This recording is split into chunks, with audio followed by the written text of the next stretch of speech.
Yeah, hey there everybody, Star Soldier or Arizona World Champ back again, just to talk a little bit more about this whole issue with the Kickstarter Cheetahmen 2 project, and where some people think it's a good idea or a bad idea, that sort of thing. And we do know a lot more information now. The Gamechasers, they were the one responsible for the video. If you go to their channel, yeah, they talk about more in detail the whole situation, how they got started up with the project, you know, why they edited it in a certain way, that sort of stuff. It actually wasn't James, Nintendo Nerd. Yeah, he didn't edit that video. It was the Gamechasers. But who's to say anyone is to blame in this situation, because it depends on how you look at it.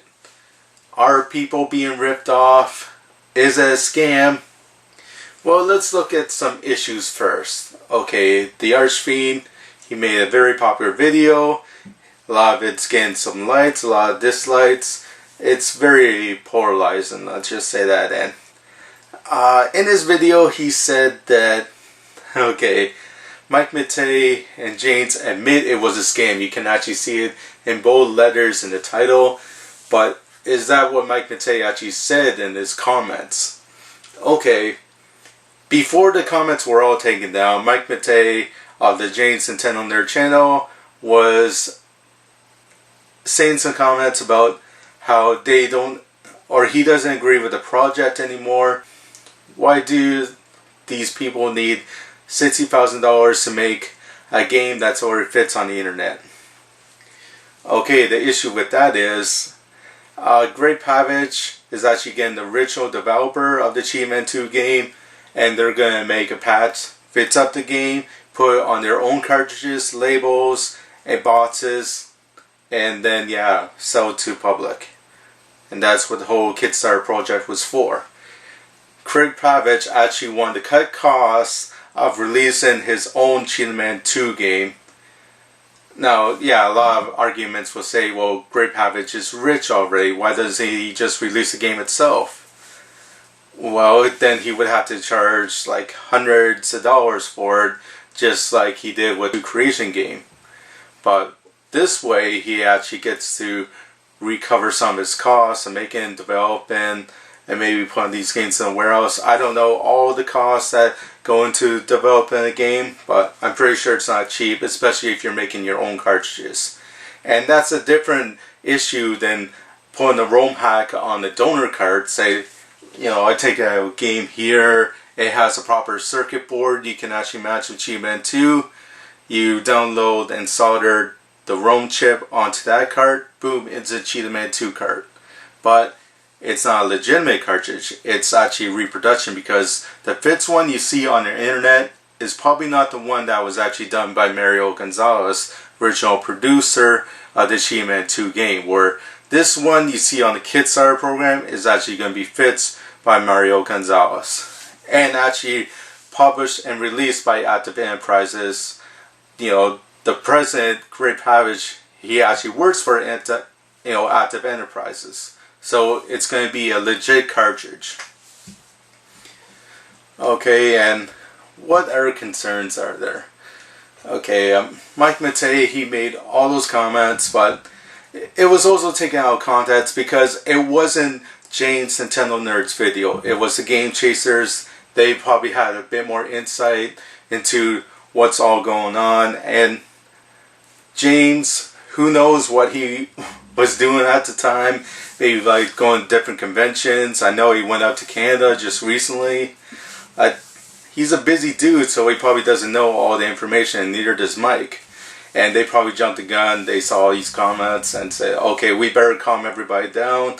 Maybe we don't agree with this whole decision, but once word got to Mike and James about everything that's going on with the project, they decided to leave the video up on Cinemassacre and YouTube and anywhere else, and decide to continue with the project, because in the end, I think James would love to be part of this project to get a game that he reviewed fixed and sold to the public again. You know, sort of like, okay, I reviewed the game, a company actually listened, they're going to fix it. Yeah, that sounds pretty cool to me. And okay, people are also going to say here's another issue. It's a total ripoff. You're paying $60 for what was essentially a glitchy, horrible game that barely plays well to begin with. And that was the whole issue Mike made, that, yeah, Angry Video Game Nerd, he trashes these games. They're essentially unfinished. And Cheetahmen 2 is going to be probably just as horrible as it ever was. But now you're going to play all 6 levels. Okay, this is a game for collectors. Yeah, I have some games back here that are just awful as well. 3D Roadrunner, 8 Eyes, just some bad stuff out there. But they also got a national release. Nintendo put their seal of approval on them, and so forth. Here it's going to be official release by Active Enterprises themselves, and it's may in fact be another collector's prize object in the future, just like the original Cheetahmen and Action 52 are. Those games have only increased in value over the years, and now with all the attention this game is getting, who knows what's going to happen in 5 or 10 years or so with only a few thousand of this Cheetahmen 2 in its production run. You may think, yeah, they're making thousands of cartridges, but who knows if they're going to keep on making them, and that could be it for the production run. A lot of people are talking about this whole issue, so we'll see if this game goes up in value over the years, especially if it's an official release from the real company.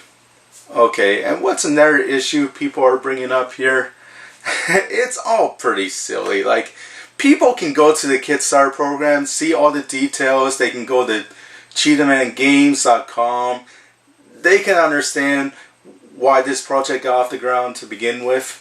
It's no big deal, but a lot of people are bringing up some strange issues, saying that it might be a scam because Greg Pavage, he's doing it all for the money, and this weird thing, I think Mr. Weenie Products and some guy named Sky Linux or something brought up an issue where, Greg Pavage actually got sued for fraud many years ago and was sued for over like $3 million, and he lost a court case for fraud. But what they don't tell you is Mr. Weenie actually made a video about this, but he didn't tell you all the details. There was a court case, and yes, Greg Pavage did get sued for fraud for $3 million, but the case was also reversed. And he was cleared of all charges and any wrongdoing, and we actually found out through paperwork and all that. And if you actually read the entire document instead of going through instead of just reading the introduction, you actually see I think it was Randy Keller who was the embezzler and was charged for fraud. But he actually sued up his former boss, Greg Pavage, because I don't know, he thought he could get away with it. But the trial was proved to have misconduct. It was again reversed, and Greg Pavage was in the clear. They just seem to be throwing all these people under the bus because they're absolutely convinced that it is a scam, that it is ripping people off. But again, it's not done yet. It'll be done September 6th. The games will be done in December or something. And if nobody gets their games, then yes, it is a scam. But no, it's not a scam if everybody gets what they wanted. If you get your game and all, a game that could appreciate in value over the years, like the $60 game could turn up to be hundreds of dollars in the future, you're not getting ripped off. No, you're actually making something later on. So, I don't know. I just hope that clears the air and people don't go jumping to conclusions or asking for stupid apologies from James Rolfe when he only had limited involvement with the whole project to begin with. Okay, so you're mad at James Rolfe or Mike Matei for censoring comments and all. You also gotta think about it's a business that they're running now. If you they want to take the Angry Video Game Nerd prod more seriously, they're gonna have to make some sacrifices and make sure people are just vandalizing the channel by saying all these things. It's this game, I used to like your videos, but now you're selling out, you're e-vegan. No, he's expanding the character. He's moving on to bigger and better things. He's making a movie. Some companies are actually going up to them and say, alright, we want to fix our game. No, he's expanding his character. Angry Video Game Nerd is getting bigger and better, and that's the things you gotta do. And a whole bunch of people are ragging him on for it by saying betrayal, but no. It's just a thing where Angry Video Game Nerd needs to become bigger. It needs to expand. He can't be doing the same video week after week. No, he has to do something different, make it special. And yes, that means doing more to the character than what was done years ago. It's no longer just an internet show that was making no money on YouTube. No, he has to figure out ways to stay in business.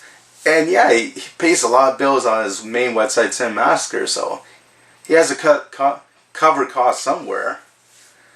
And people don't have concrete proof of how much he's actually getting from this project to begin with.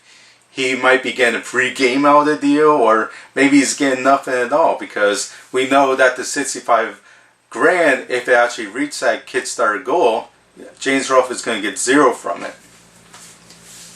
Again, we have some speculation that he's going to get some perks, but we just don't know what, and without concrete proof, you shouldn't be making these videos or hater videos to begin with. Alright, and that's just my 2 cents. Go watch the Gamechasers video, get yourself educated on the project, and don't be making such hater videos. Again, I don't hate the people that are ragging on James too much, but it just seems kind of pointless and childish that we're going so deep and so concerned over an issue that's really nothing. Okay, you have the right to donate into this project or not. And unless you're a retro collector like me, you're probably not going to get it. Like, you see all my games back here? Yeah, I know my stuff when it comes to retro video games. Editors might have to, get re-educated, or have to dive a little bit deeper into the whole situation. I'm just here to clarify a few things and not throw James Rolfe under the bus because he made a simple little video where he just had like a cameo in it, that's it. He wasn't expected to do anything malicious. Alright, and that's it for me. I thank you all for watching, and hopefully, this will bring everybody together instead of tearing everybody apart over something that's basically a non-issue. Okay, over and out.